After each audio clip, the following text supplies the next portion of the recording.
Hello everyone, hello and welcome to the September 23rd full moon in Pisces releasing practice. I'm Phaedra, I'm the artist and illustrator of Mystic, Physick, Astrology. For those of you who are new to the group, we do have quite a few new members this week, and thank you for joining us. So I use Western Sidereal astrology in my practice as a way to help you kind of reconnect with your soul purpose and remember why you came into this world to begin with. And with the broadcasts that we do here in the group and on the Mystic Astrology Facebook page, my aim is always, of course, to provide guidance to you on how we can consciously use the energy of the transiting planets to affect our lives in a positive way. Basically to respond to our transits rather than simply react to our transits. Hi Danielle, it's good to see you. I hope things are going well for you. I'm going to refresh my browser just really quickly, just so that I know that I have the comments pulled up in case anything happens here on the broadcast. I'll still be able to see your comments. All right, and then where'd my notes go? Let's get those back. Here we are. Okay, so if you need to look up your sidereal sign placements for tonight's full moon releasing practice, there's an online calculator. I'm going to drop the link real quick into the comments just in case. Most of you have placements, but just in case you don't, you can look them up at mystickphysick.com/sidereal tools, and there is a dash in that URL between sidereal tools. You can leave out the dash and that will take you to the proper place. But there you have the link for getting your sidereal natal chart. And so really with these broadcasts, we're working mostly with your rising sign rather than your sun sign. However, with the releasing and the intention setting, you can do both the sign and the sun sign. And that way you kind of get double the impact. There's a lot of folks joining us tonight, and I'm glad to have you with us. So thanks for joining. We're doing the full moon releasing for Pisces. And so what I'll be guiding you through is a series of prompts. We're going to talk a little bit first about this particular full moon and what we need to know about it. And then we're going to go through each of the rising signs. And I will point out what house this would be falling in, and what the themes of that particular house are. And that way, if you're not super familiar with the zodiac or the themes of houses, you can make a note. And that way, when we get to the prompts at the end, if you choose to work with that house, you can, and then your practice is aligned with your natal blueprint. Or if you feel led to use the prompts in a different way, you can do that too. Trust your intuition, especially when we're having a full moon in Pisces. Trust your intuition. Hi, Ashley. It's good to have you with us. Hi, Deanna. So if you can see me and hear me okay, let me know. So this full moon, this is more about reconnecting with your capacity for faith, regardless of your religious beliefs or your lack thereof. It's about identifying where self-deception might be holding you back from what you want. And it's about releasing old beliefs that just aren't true for you anymore, or that maybe never were true and you just didn't really realize it until, now. So we're going to talk a little bit more in depth about those things towards the end. But like I said, what we'll do is we'll start out with the current full moon. We'll go through each house by rising sign, and then we'll talk about the archetypes and themes of Pisces, and we'll get into our full moon releasing prompts. And then we get to do the fun part, which is the actual releasing, which those of you who have joined me for these already, you know how I am about the full moon releasing. So the full moon Pisces, this particular full moon is actually full on the 24th. It's full tomorrow. We're doing these a day ahead of schedule so that I can have them posted online for our friends in the UK and Australia who also watch, because they're ahead of us, right? So the full moon in Pisces, this is potentially an emotional ending, right? Full moons bring about culminations. They bring about endings. They bring things to fruition that you've been working on, right? And generally when we're talking about regular new moons and full moons, we're talking about either things that you began 30 days ago, like last month at the new moon, or we're talking about things that you began 6 months ago at the last new moon in this same sign. Okay, those are the two shorter term lunar cycles that we tend to work with at the new and full moons. So you can think back to those time frames, but this is potentially an ending or a culmination of something, and it's probably something emotional in nature, possibly something spiritual in nature, or something potentially that has to do with the truth or secrets, if that makes sense. This could allow for a healing of some sort in some ways, a physical or emotional healing even, or a healing of an unconscious belief or bias that you might have, or even a healing of a spiritual nature or a spiritual wound, right? So that's kind of what we're exploring tonight, although we'll get into specifics. Grab your pen and paper, and I'll run through really quick the houses by rising sign. So if you have Aries rising, this is a 12th house full moon for you. The 12th house, of course, has to do with privacy and seclusion. It has to do with institutions of seclusion like nursing homes or care facilities, hospitals, boarding schools, correctional facilities, places where you go and live away from society, if that makes sense. It also has to do with spirituality and the unconscious mind. 12th house, of course, being the natural house of Pisces. So these are quite well aligned with the Pisces full moon. The 12th house also has to do with our escapist tendencies and addictions. Okay. If you have Taurus rising, 11th house full moon is what you're dealing with tonight. So friends, organizations, hopes, and dreams are all 11th house themes. If you have Gemini rising like I do, it's a 10th house full moon. So this has to do with career and achievement, has to do with awards and recognition, status and reputation. Those are all 10th house themes. If you have Cancer rising, we're dealing with a 9th house full moon for you. So international affairs, travel, immigration, publishing, and broadcasting are also 9th house, as are legal matters and higher education. So like university or college level education, not like elementary school or grade school. If you have Leo rising, we're working with an 8th house full moon. So this has to do with other people's money and resources that come to you through other people or through no effort of your own. So things like investment earnings or insurance payouts, can even be taxes that you owe or tax refunds. Inheritance falls under the 8th house, money that comes to you through the death of someone, right? Bonus or commission income or earnings also count as 8th house income. And then some non-financial themes of the 8th house have to do with the occult, with death and rebirth cycles, and with transformation, and specifically with transformation through destruction. Okay? The tearing down of whatever was old in order to build up something new. Okay, if you have Virgo rising, this is a 7th house full moon. So that has to do with partnerships, and that can be marriage or business partnerships. It also has to do with your relationships with other people in general, including open enemies. And the descendant specifically, what point that is pointing to in your chart, also describes specifically what we reject about ourselves. Okay. For Libra rising, this is a 6th house full moon for you. So work, health, pets, daily routines, employees, if you have employees, and that can mean people who just, work for you to take care of things around your home, even if you don't run or own a business, okay? Also has to do with your daily habits and schedules. If you have Scorpio rising, this is a 5th house full moon for you. So creativity, children, love and romance, risk-taking ventures, sports, gambling, things like that. If you have Sagittarius rising, it's going to be a 4th house full moon for you. So home and family, property and real estate, your parents. It could be one or both. Typically, the 4th house has to do with the mother, but it can be specific to you and your own individual natal chart. Okay, so that one can go either way depending on the person. And then for Capricorn rising, this is a 3rd house full moon for you. So travel and communication are 3rd house themes. And it's nearby travel and local communication.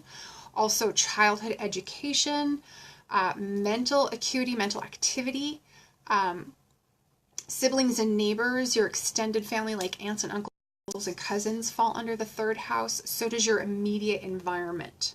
Okay. So neighborhood is a good way to describe that, but your immediate environment is wherever you find yourself. So even if you are not at home, the third house is going to describe your immediate environment. Okay. What else? Writing. Did I say writing? It's not just communication, it's also writing in the third house. And then for Aquarius rising, second house, full moon. So earned income and expenses, your possessions, your sense of self-worth, money that you earn, movable assets, so not real estate, and not money that comes to you through someone else, because that's the eighth house, right? And then finally, if you have Pisces rising, hey, Rosalind, I will go back over and recap for anyone who jumped on late. If you just want to comment with what your rising sign is, I will scroll back up and recap, and that goes for anyone who jumped on late. Just let me know in the comments what your rising sign is, and we'll recap. The Pisces rising, first house. So your appearance in your physical body, your self-expression, your role in the world, your personality. So the first house and the ascendant specifically are interesting creatures in that the ascendant points to where non-physical you emerges into physical reality. It's how you interact with your world, which includes your mannerisms, your behavior, how you present yourself. Okay, so those are all first house themes. Let's recap. If anyone needs to know, if you jumped in late, I will keep an eye on the comments for anyone who might still be letting me know. But whatever your ascendant is, if you missed it or if you didn't get a chance to jot down the themes that I mentioned, just let me know what your rising sign is in the comments and I'll recap that for you while we talk about Pisces archetype and Pisces themes. So Pisces is mutable water, right? It's kind of nebulous and ephemeral. It's emotional and spiritual at the same time. She says, Cancer rising, it'll be in the 8th house. Yes, I believe so, hun. And that, like I said, is other people's resources. No, Leo I have as 8th house. Make sure you're using your sidereal rising sign. Cancer rising I have at 9th house, so international affairs, long distance travel, long distance communication like publishing and broadcasting. Immigration falls under 9th house, legal and higher education matters. Also religion, keeping in mind that spirituality is separate. That's 12th house. That's Pisces, right? Religion is Sagittarius. It's 9th house. Organized religion at any rate. Danielle says Aries. So Danielle, yours is 12th house. So privacy and seclusion, spirituality, unconscious mind, escapist tendencies, addictions, that sort of thing. Ashley says Taurus. So Ashley, 11th house, friends, organizations, and my personal favorite, hopes and dreams. Okay. So it's also your social life. I always say just, friends and organizations, but 11th house is social life too. All right. So Pisces, mutable water. Pisces is the fishes, right? That's the zodiac sign. It's the two fishes on the string. Falls into the 12th house of the zodiac. It's the final sign of the zodiac, keeping in mind that you can't really find the beginning or end of a circle, right? It's ruled by Neptune, which is probably the most slippery and hard to pin down of all the planets. He's the most difficult to describe sometimes, and I think for a lot of people, one of the most difficult to understand in the natal chart because he is so nebulous and slippery and hard to pin down, which can be true of people with lots of Pisces energy in their signs. They're almost like chameleons, right? They adapt to their environment, which makes sense. Mutable water, mutable energy is changeable, shifting, adaptable energy, right? And we all know, what are the qualities of water? Water will take the shape of any container you put it in, right? And people who have lots of heavy Pisces or Neptune energy in their chart can kind of be that same way. They'll take the shape, they'll adapt to whatever environment they find themselves in, including the people. And sometimes what that means is taking on the mannerisms and the behavior of the people they're around. So it's kind of an interesting sign because it is so adaptable and changeable. It represents endings, hidden things like the unconscious mind, right? What lies behind our perception. Also represents our beliefs, especially the unconscious ones, right? And it also represents, we talked a little bit when we ran through the rising signs, it represents institutions of seclusion, hospitals, prisons, nursing homes, that sort of thing. And that has to do with the Pisces association with spirituality. Things like monasteries and convents, which are institutions of seclusion with a spiritual environment to them, right? So as an archetype, Pisces is the archetype really kind of the saint, of the martyr. It's the most spiritual of all the signs. Pisces represents the mystic and the dreamer, okay? The spiritual leader. So like Jesus, Muhammad, Buddha, Confucius, the spiritual leaders of humanity are all of the Pisces nature. And if you think Jesus especially is a great example of this because his symbol is the fish, right? But Pisces is also, it represents the delusional one, right? Pisces represents the person who's lost touch with reality. And that's because it's the sign that is diametrically opposed to reality. It's the sign of the non-physical, as opposed to Virgo, right? On the opposite side, which is very much the sign of reality and the actual world. But it's the most inspirational of all the signs. It's also, though, the most escapist. Pisces as a sign rules the concept of decay. It's the very final stage that anything goes through before it's reborn, right? We live, we die, but then this has to decay before anything new of the earth can come of it, right? So it's kind of this weird, like, decadence would definitely be a theme of Pisces in terms of escapism, drug use, addiction, right? The decaying of values, of moral values, if that makes sense. But as part of the circle of life, it's that last step before the beginning of the first step, okay? So Pisces and Neptune in the birth chart show where we are most capable of self-sacrifice, right? But they're also descriptive of where we're most capable of self-deception, or deception, period, but especially self-deception. It's the sign of faith. We talked about that a little bit, in the sense of the unknowable and the unprovable, non-physical, non-tangible, right? Which puts it opposite of Virgo, which is the sign of our day-to-day reality and our interaction with the world. So Virgo being the sign of our service in the world, Pisces is the sign of selfless service and spiritual service, okay? So considering for a moment where Pisces falls in your natal chart, what house, what area of life Pisces rules, I want you to think about these prompts. And so what you'll do is I'll go through the prompts and we'll take some time individually to write down what it is we want to let go of. You don't have to work with all of these. These are just to kind of help get your juices flowing and get you thinking. It's more about teaching you how to apply the principles of astrological archetypes to yourself and to your own personal life, right? So in what ways, in the house that Pisces falls in your natal chart, what ways are you most prone to self-sacrifice? And self-sacrifice, keep in mind, it can be a positive and it can be a negative thing. Where is it in life that you make yourself a martyr? What, and this is a new one, what is well and truly rotten in your life? What needs to be disposed of? Okay.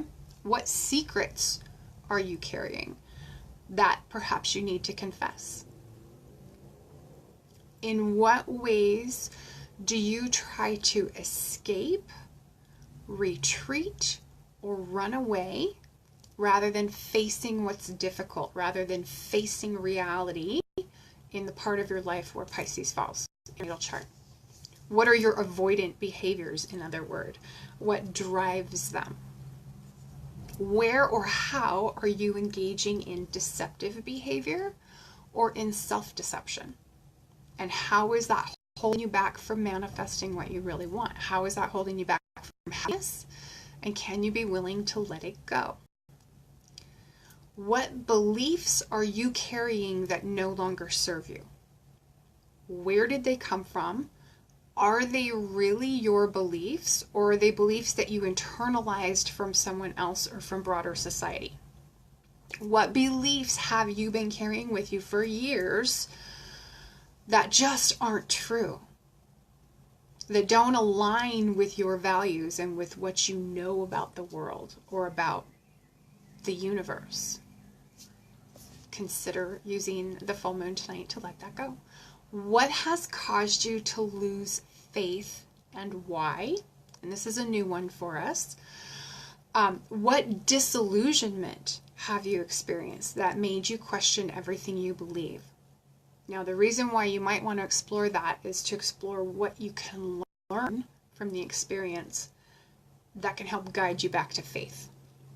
And I am talking about faith specifically quite a bit tonight because it's so super important. Like, the whole point of doing the full moon releasing and the new moon intention settings is to step into alignment with the natural cycles in the service of creating the life that we want, right? It's about manifesting what it is we really want to have and what we really want to experience. Faith is the primary tool for doing that, whether you have religion or not, whether you have spirituality or not, okay? And so faith is an absolutely critical component to this, knowing that what you want is possible and that it's coming to you. Okay, and part of what I want you to think about in terms of if you're working with faith tonight, if you want to learn more or explore more about how that works, there's a whole chapter in Napoleon Hill's book, Think and Grow Rich, that is specifically around faith and why it's so important. And it teaches you specific tools for how you can go about relearning faith if you've lost it, or learning it from scratch if you never had it, without any sort of religious or spiritual requirement to having faith, because they don't have to go hand in hand, but faith is a critical piece to the component of manifesting what you want in life.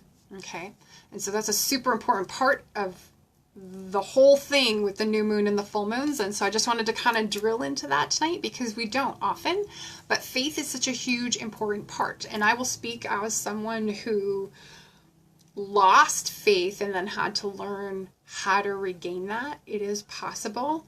And it's also super important, super critical. And I have to say, I have to thank Napoleon Hill for helping me through that journey, because it was what I learned through reading his book that pointed me in the right direction to regaining the capacity for faith in my own life. Okay? So what I want you to do, I'll recap these prompts real quick. I want you to write down the ways in which you've identified Piscean behaviors or beliefs that aren't serving you any longer. I want you to write down what it is you're willing to let go of or release tonight. And then if you're comfortable with it, this one's maybe kind of a challenging topic that we're dealing with tonight, but if you're comfortable with it, share what it is you're letting go of, what it is you're ready to move past and move beyond in the comments, and I'll share mine with you when I'm done. But I'm going to recap real quick, and then we'll go quiet for a couple minutes while everyone writes out what it is they're letting go of. So here we go. In what ways are you most prone to self-sacrifice or making yourself a martyr? What is well and truly rotten in your life that needs disposed of? What secrets are you carrying that you need to confess? In what ways do you try to escape, retreat, or run away rather than facing reality, facing what's difficult? What are your avoidant behaviors? Where and how are you engaging in deceptive behavior or self-deception? And how is that holding you back from manifesting what you want or from happiness? What beliefs do you carry that no longer serve you? Where did they come from?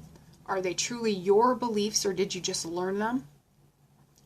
And what has caused you to lose faith and why? What disillusionment have you experienced? And what can you let go of around that disillusionment experience that can help guide you back to faith? That's what we're working with tonight. So everyone take a moment and write down what it is that doesn't serve you any longer that you're willing to let go of.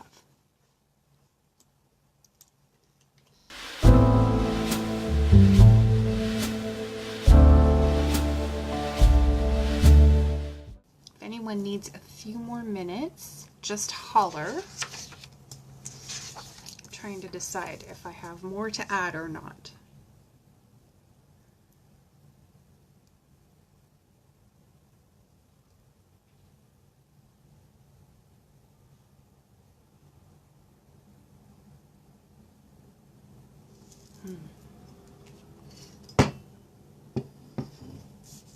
Here we do the fun part after.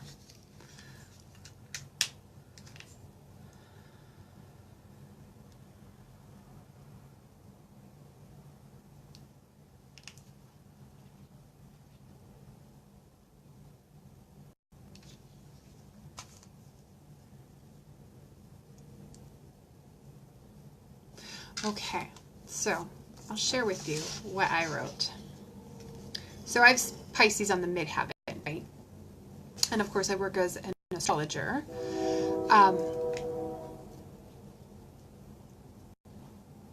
Which I came late to, partly, I think, through fear of being judged. Astrology has kind of like this woo-woo connotation to it. Even though it's our oldest science, it's partly, I think, because it's been like kicked out of the scientific field, and so it just gets lumped in, even though it is very scientific. There's a lot of intuitiveness that goes into astrology. I won't disagree with that, but it's very systematic in its approach, and it's based on thousands of years of human observation, not only of the stars, but of people in society and the broader world, right?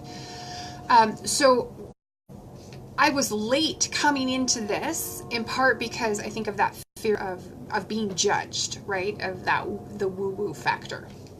And so what I wrote down for myself this evening is I'm willing to let go of being concerned with that, with what other people think of what I do for a living, with other people's opinions of the work that I do and the nature of that work, right?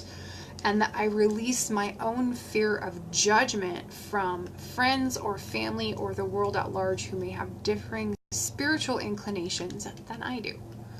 Because of course we all do have a slightly different spiritual perspective, right? And a whole bunch of worrying what other people think is what kept me from this work for a long, long time. And I'll say specifically, worrying about what my mother would think, right? But not just my mother, because there are other people whose opinions I care about, right? And who wants to be judged negatively for the career that they chose? No one really does, regardless of the nature of your career, right? So that's where I've gone with this. Danielle says, I lost so much faith in me, I don't know how to have faith in others. And those two are very intimately tied, right? Because of our tendency to project things that we've internalized onto other people, whether that's behaviors or beliefs or judgments, that sort of thing, right? You know, Danielle, Think and Grow Rich might help you with that. I'm not 100% sure. It's more about using the power of your mind to create the life that you want. But faith in yourself is going to be key to that. It might be worth exploring as a book, just to spend a bit of time with that particular chapter, Rosalind says, I have sidereal Pisces, Sun, Venus, Saturn, and South Node in the 8th house, a late degree Pisces on the 9th cusp. I'm so bad at giving everything of my love and intimacy to others and then end up not understanding. Let me get back to where I was.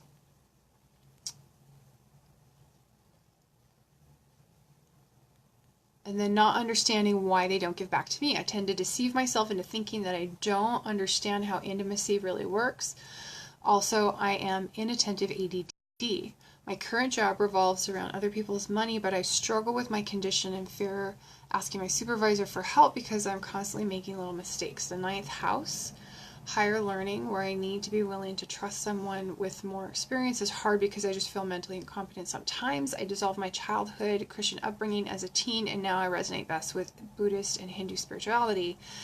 I end up running away from reaching out to others for help as often as I need to because I fear they shouldn't have to suffer from my inattention like I do.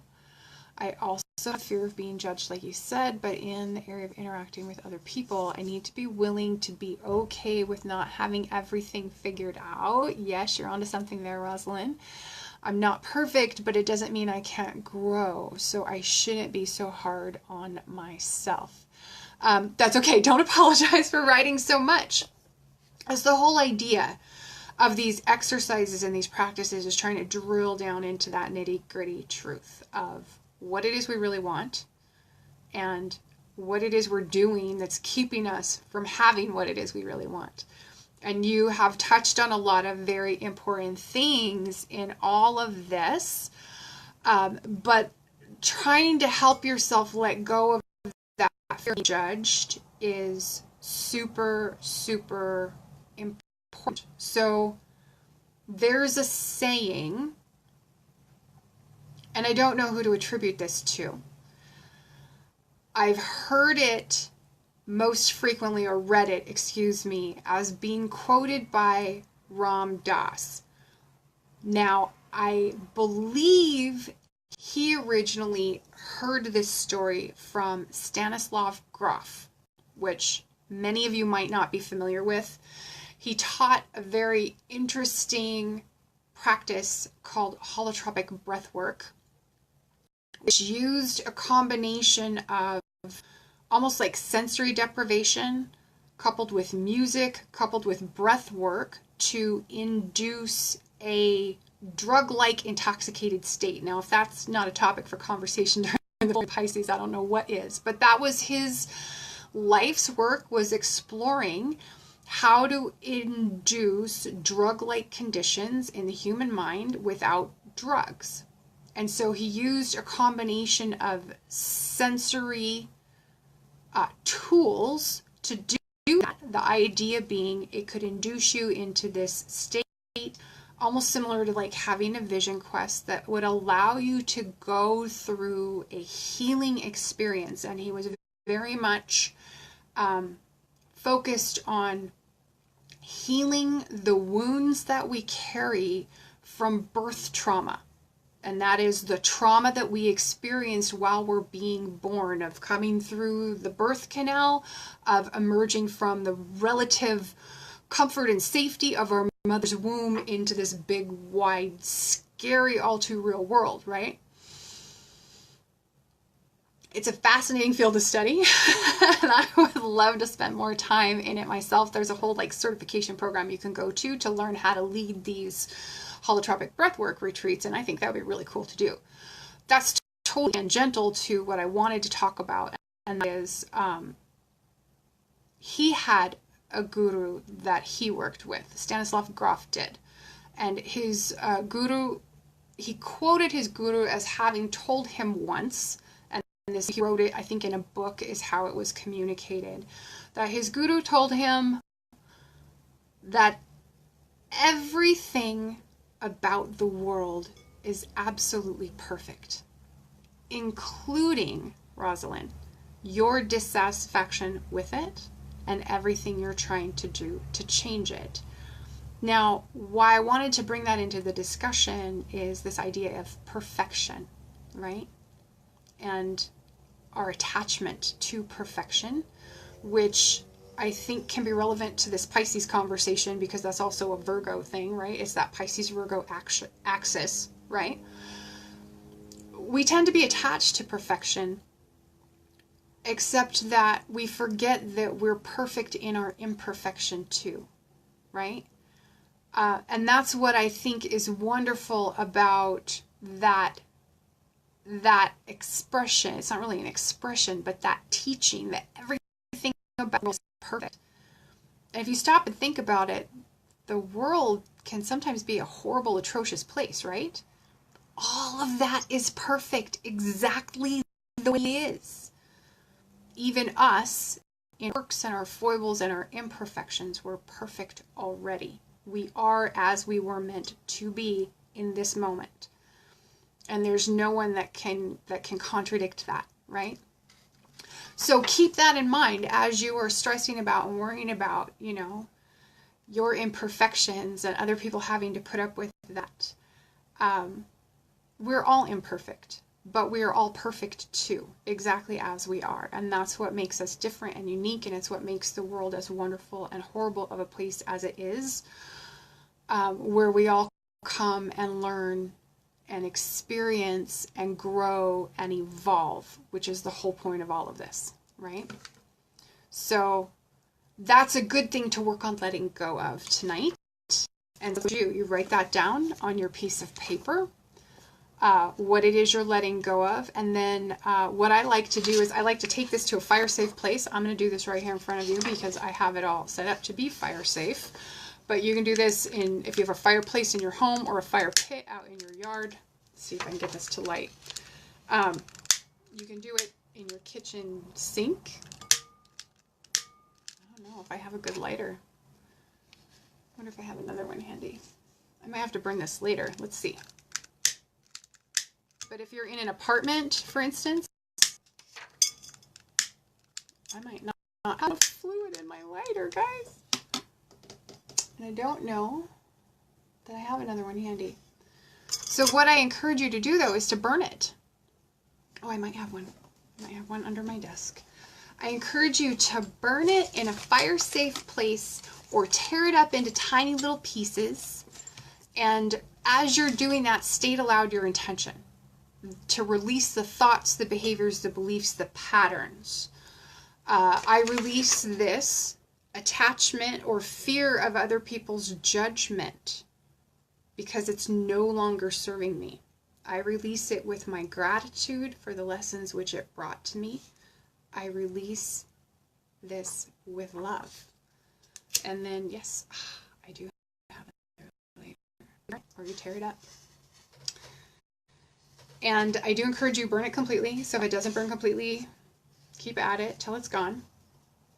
But this is a physical, real world practice to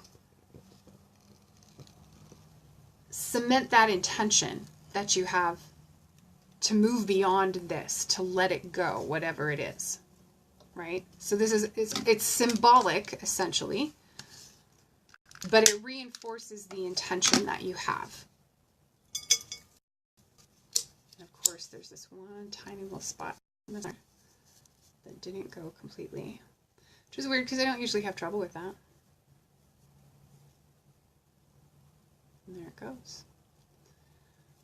But like I said, if you aren't comfortable burning it, or if you don't have a safe place to burn it, you can tear it up into tiny, tiny pieces. And then what I would do is maybe just find a place outside to bury it or something. You could do that. Return it to the earth, basically. That's the idea. I think that I need to scroll through some comments here and have a look at what's going on.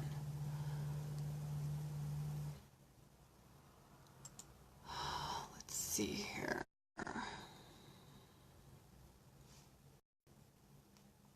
I need to back out of where I was.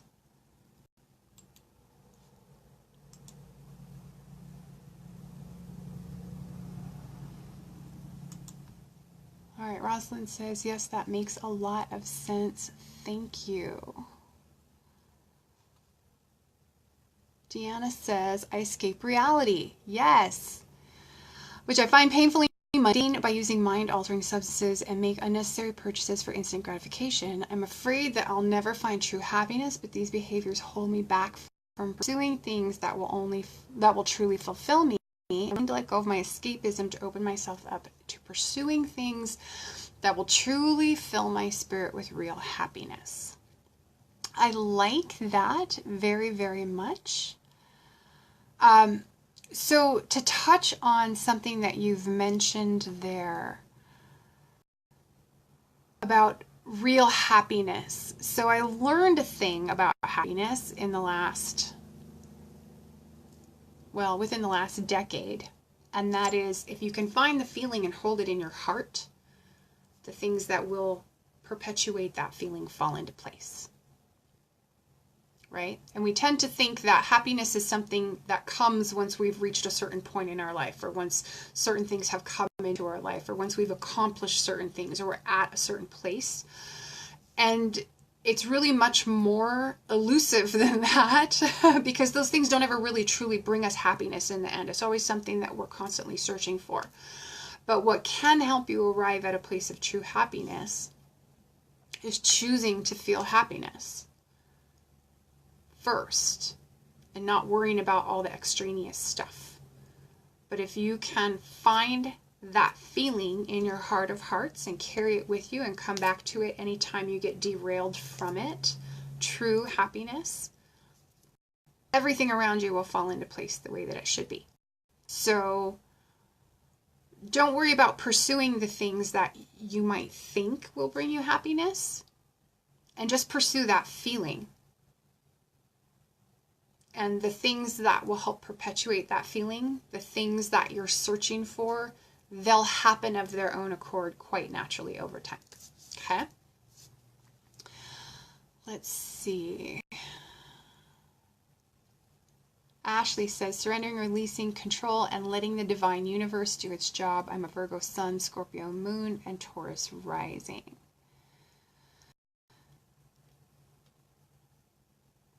What else do we have here?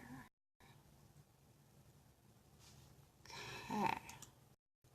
I have a few things that I want to get into. If anyone else wants to share what it is they're letting go of, please do. You're very welcome to do that.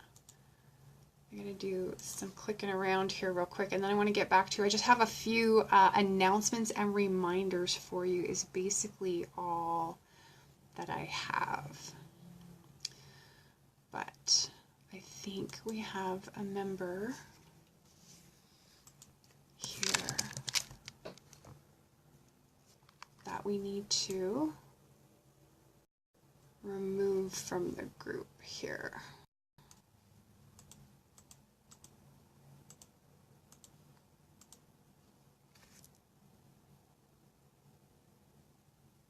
There we go. I think that does it. I'm usually very, very good about screening for trolls in the membership requests, guys, but it looks like I missed one and let them in accidentally. Deanna says, I will practice that and get back to you. Thank you. Yes, please do, and I encourage you to do that. And I will encourage you, okay, because we're talking Pisces, which is very much the unconscious mind and beliefs, I would want to bring up for all of you a tool that can be really, really, really effective when working with unconscious mind, with beliefs, with behaviors, things that are driven not by the frontal lobe, right?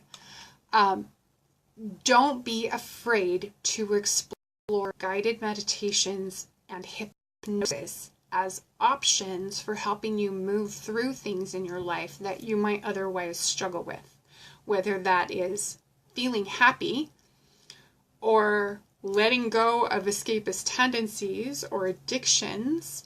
I will also say that YouTube is an excellent resource for free guided meditations and for free hypnosis recordings. Okay? So use those tools. There's a lot that's available online, and they are excellent, excellent tools for that resource. Let me grab notes here real quick. And so one of the things I want to do is say thank you to, I know that a lot of you have been very supportive of me and of my mother, and offering prayers and support of her. She was recently diagnosed with breast cancer, and so she's been undergoing treatment for that, and she's started her radiation treatments, which she's going to be on daily for about the next 5 weeks or so. Today's her birthday, and so I wanted to say thank you to everyone who's been so supportive. Thank you for your prayers. It's all going really remarkably well, and everything is expected to turn out just fine for her, so I do appreciate that. The September full horoscopes by sign, they were very late this month. They are on the website now, so if you haven't read them, please do. The October overview and short reports are going to be posted Monday or Tuesday. I'm not sure which day, but right around there. And then, of course, the Ultimate Astrological Plan is available now. And I just posted to the website some downloadable and printable files for folks who like to use different size planners. So like if you use the classic size planner or a travel planner or a pocket planner, I have resized the downloadable files for folks who use different size planners. If you want to buy a size for your planner to print at home and punch in and refill a planner that you already have, you can do that now. Those are available. And then also tomorrow, don't forget, there is a Sidereal Insights Astro Update happening at 1:30 Mountain, 3:30 p.m. Eastern Daylight Time, 8:30 p.m. British Standard Time, and 5:30 a.m. Australian Eastern Standard Time on the Mystic Physick Astrology Facebook page. So join me tomorrow for that, because we'll be talking about current astrological transits and ones coming up for the next couple of weeks, what you can expect, how you can use them, what you can do to respond to them. We'll go over all of that tomorrow on the Mystic Physick Astrology Facebook page. And thanks everyone for joining me tonight. I appreciate it, and we'll see you again tomorrow. Bye.